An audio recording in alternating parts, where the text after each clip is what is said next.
ಹೋಗೋಕೆ ದೇವರ ಕಥೆ ಕೇಳಬೇಕು. ಭಯ ಏನು ಅಂತ ಗೊತ್ತಾಗೋಕೆ ದೇವರನ ಕಥೆ ಕೇಳಬೇಕು. ಹಲವು ವರ್ಷಗಳ ಹಿಂದೆ ಆ ಬೆಟ್ಟದ ಮೇಲೆ ಒಂದು ರಾಜ್ಯ ಇತ್ತು. ಆ ರಾಜ್ಯನ ಗೆಲ್ಲಬೇಕಂದ್ರೆ ಸಮುದ್ರನ ದಾಟಬೇಕು. ಆದ್ರೆ ಆ ಬೆಟ್ಟದ ಮೇಲೆ ಒಂದು ಸೈನ್ಯ ಇತ್ತು. ದೇಶನೆಲ್ಲ ಜಾಲಾಡಿ ಆ ರಾಜ ತಂದುಕೊಂಡ ಸೈನ್ಯ. ಜಾತಿ ಇಲ್ಲ, ಮತ ಇಲ್ಲ, ಭಯ ಇಲ್ಲವೇ ಇಲ್ಲ. ಅವರ ದೈವ ಆಯುಧ, ಅವರ ಆಯುಧ ಧೈರ್ಯ. ಹಗಲು ರಾತ್ರಿ ಬೆಟ್ಟದ ಮೇಲಿಂದ ಸಮುದ್ರನ ಕಾವಲು ಕಾಯ್ತಾ ಇದ್ರು. ಶತ್ರುಗಳ ರಕ್ತದಿಂದ ನೂರಾರು ಸಲ ಕೆಂಪೇರಿದ ಈ ಸಮುದ್ರಕ್ಕೆ ಸಾಕ್ಷಿಯಾಗಿ ಈ ಸ್ಥಳ ಕೆಂಪು ಸಮುದ್ರ ಆಯಿತು. ರಾಜ್ಯಗಳೇ ಮಾಯವಾಗಿವೆ. ಎಲ್ಲಿಂದಲೋ ಬಂದ ಬಿಳಿಯರು ಸಮುದ್ರವನ್ನೇರಿ ದೇಶದ ಸಂಪತ್ತನ್ನು ದೋಚಿಕೊಂಡು ಹೋಗ್ತಾ ಇದ್ರೆ ನೋಡಿ ಸುಮ್ಮನಿರಕ್ಕಾಗಲಿಲ್ಲ ಈ ಸೈನ್ಯಕ್ಕೆ. ದೇಶಕ್ಕೋಸ್ಕರ ಏನಾದರೂ ಮಾಡೋ ಪ್ರಾಣಗಳಲ್ವಾ ಸ್ವಾಮಿ. ಬಿಳಿಯರು ನೌಕೆಗಳಲ್ಲಿ ಕದ್ದೊಯ್ಯುತ್ತಿದ್ದ ಸಂಪತ್ತನ್ನು ಕದ್ದು ನಮ್ಮವರಿಗೆ ಹಂಚ್ತಾ ಇದ್ರು. ಆ ಬಿಳಿಯರು ತೊಲಗಿದ ಮೇಲೆ ದೇಶಕ್ಕೆ ಆ ಬೆಟ್ಟದ ಮೇಲಿರೋ ವೀರರ ಅವಶ್ಯಕತೆ ಇಲ್ಲದೆ ಹೋಯಿತು. ಅವರ ಕಷ್ಟ ಸುಖದ ಬಗ್ಗೆ ಕೇಳೋ ಮನುಷ್ಯರೇ ಇಲ್ಲವಾದರು. ವೀರರು ಹಸುಕೊಂಡಿರೋದು ಇಲ್ಲಿ ಕೆಲವರಿಗೆ ಅವಶ್ಯಕತೆ ಆಗಿತ್ತು.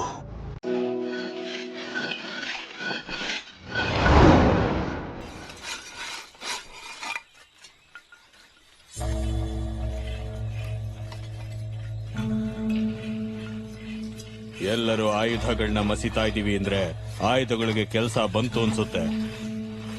ಎಲ್ಲರೂ ನಿನ್ ಮಾತಿಗೋಸ್ಕರ ಎಷ್ಟೋ ಆಸೆಯಿಂದ ಕಾಯ್ತಾ ಇದೀವಿ ಬೈರಾ.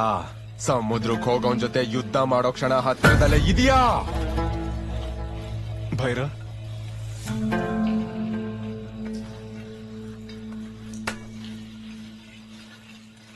ಪಟ್ನದಲ್ಲಿ ಕೋಸ್ಟ್ ಗಾರ್ಡ್ ಅಧಿಕಾರಿಗಳು ಸಮುದ್ರದಲ್ಲಿ ಅವ್ರಿಗೆ ಸಹಾಯ ಮಾಡಕ್ಕೆ ಈಜ್ಗಾರರ ಕೆಲಸ ಕೊಡ್ತಾವ್ರಂತೆ.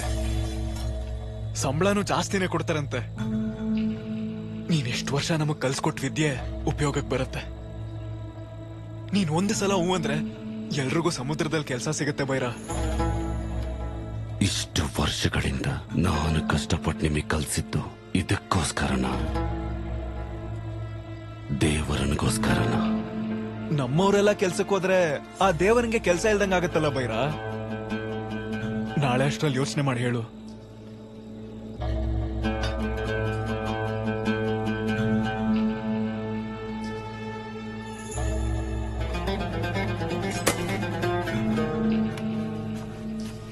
ಅವನ್ ಮಾತಿಗೆ ನೀನ್ ಹಿಂಗಾದ್ರೆ ಹೆಂಗೆ ಬೈರ?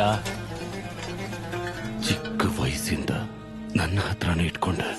ನನ್ನ ಹಾಗೆ ಅವನು ಕೂಡ ಆಗ್ಲಿ ಅಂದ್ಕೊಂಡೆ. ಆದ್ರೆ ಅವನಲ್ಲಿ ಪದೇ ಪದೇ ಆ ದೇವರನ ಬುದ್ಧಿನೇ ಕಾಣಿಸ್ತಾ ಐತೆ. ಏನ್ ಕಮ್ಮಿ ಮಾಡಿದೀನೋ? ನೀನ್ ನಮಗೆಲ್ಲ ಕೊಟ್ಟಿದ್ಯಾ, ನಮಗೆಲ್ಲ ನೀನೇ ಆಗಿದ್ಯಾ. ನಾವು ನಿನ್ ಹಾಗೆ ಬೈರ.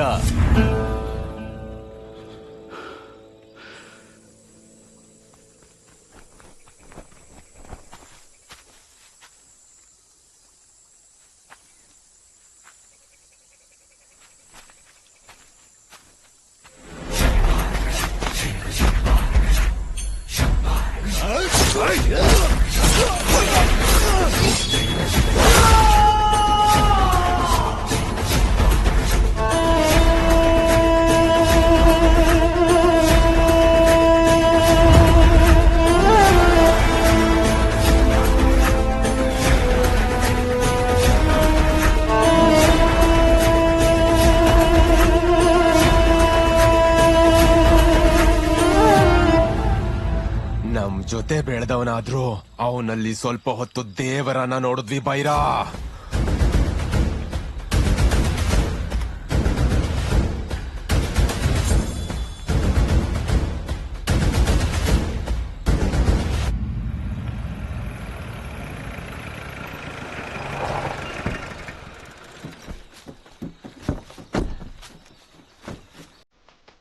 ಹೇಗಿದೀಯಾ ಬೈರಾ? ಏನು ಎಷ್ಟೋ ದಿನ ಆದ್ಮೇಲೆ ಬರಕ್ ಹೇಳಿದೀಯ? ಮತ್ತೆ ಸಮುದ್ರ ಹತ್ತೋ ಸಮಯ ಬಂದಿದೆ. ಇಷ್ಟು ವರ್ಷದಿಂದ ನಾನು ಬೆಳೆಸ್ಕೊಂಡಿರೋ ಸೈನ್ಯ ಮತ್ತೆ ಸಮುದ್ರಕ್ಕೆ ಹೋಗಿ ಎಂತ ಅಪಾಯ ಬಂದ್ರು ಅಡ್ಡ ತೊಲಗಿಸಿ ಸರಕನ್ನ ತರೋದಿಕ್ಕೆ ಸಿದ್ಧವಾಗಿದ್ದಾರೆ. ಮತ್ತೆ ದೇವ್ರ? ನಿನ್ನ ಸರಕಿನ ಜೊತೆಲೆ ಅವನ ತಲೆ ಕೂಡ ತಗೊಂಡ್ ಬರ್ತೀವಿ. ಬೈರ ದೇವ್ರ ಬದುಕಿರೋವರೆಗೂ ಆ ಸಾಹಸಕ್ಕೆ ನಾನ್ ಕೈ ಹಾಕಲ್ಲ. ಅಲ್ಲೇನಾದ್ರೂ ತೊಂದರೆ ಆದ್ರೆ ನನ್ ಸರಕ್ ಪರಿಸ್ಥಿತಿ ಏನು? ದೇವ್ರ ನನ್ ಪ್ರಾಣ ತೆಗೆಯೋ ಅವಕಾಶ ಇರುತ್ತೆ. ಸರಕಿಗೋಸ್ಕರ ಸಮುದ್ರ ಹತ್ತಿದ್ರೇನೆ ಅಲ್ವಾ ದೇವರ ಬರೋದು, ಇವ್ರವನನ್ನ ಮುಗಿಸೋದು. ಹೌದು,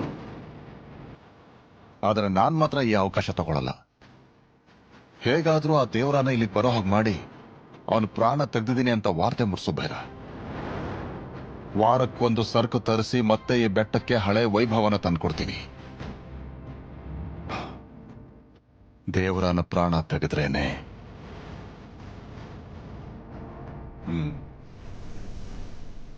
ದೇವರನ್ನ ಕೊಂದರೆ ಮಾತ್ರ ಸರಕು ತರಿಸ್ಬೋದು ಅಂತ ಮುರುಘ. ಅದು ನಡೆಯೋದಕ್ಕೆ ದೇವರನ್ನ ಹೊರಗೆ ಬರೆಸ್ಬೇಕು. ಅದಕ್ಕೋಸ್ಕರ ಒಂದು ಅಪಪ್ರಚಾರ ಹುಟ್ಟಿಸ್ದ ಬೈರ.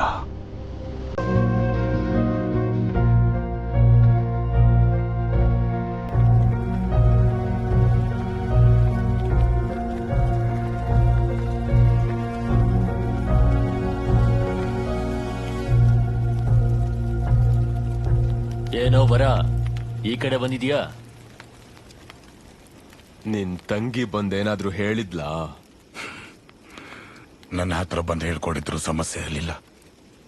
ಹತ್ಕೊಂಡ್ ಮನೆಗೆ ಹೋಗಿ ಅಮ್ಮನ ಹತ್ರ ಹೇಳಿದಾಳ. ಕಷ್ಟ ಬಂದಾಗ ಹೇಳ್ಕೊಡಕ್ಕೆ ಮನೇಲೊಬ್ಬ ಗಂಡ್ಸಿದಾನೆ ಅಂತಾನು ಅನ್ಸಿಲ್ಲ ಕಡು. ಎದುರುಗಿರೋನ್ಗೆ ಮತ್ ಬರೆಸ್ತಿದ್ರೆ ಗೆಲ್ಲಕ್ಕಾಗ್ದಿರೋ ಪುಕ್ಕಲ್ ನನ್ನ ಮಗ ನೀನು. ಗಂಡ್ಸು ಪೌರುಷ ಇರೋನು ಅಂತ ನಿನ್ನನ್ ಹೆಂಗ ಅನ್ಕೋತಾರಲ್ಲೋ.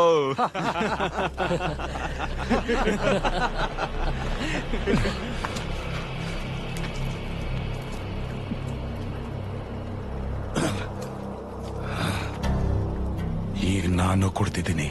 ನೀನ್ ನೋಡಿಬೇಕು ಅನ್ನೋ ಆವೇಶಕ್ಕೆ ಈ ಮತ್ತು ಜೊತೆಯಾಗುತ್ತೋ ಅತಿ ಆಗುತ್ತೋ ನೋಡ್ತೀಯಾ?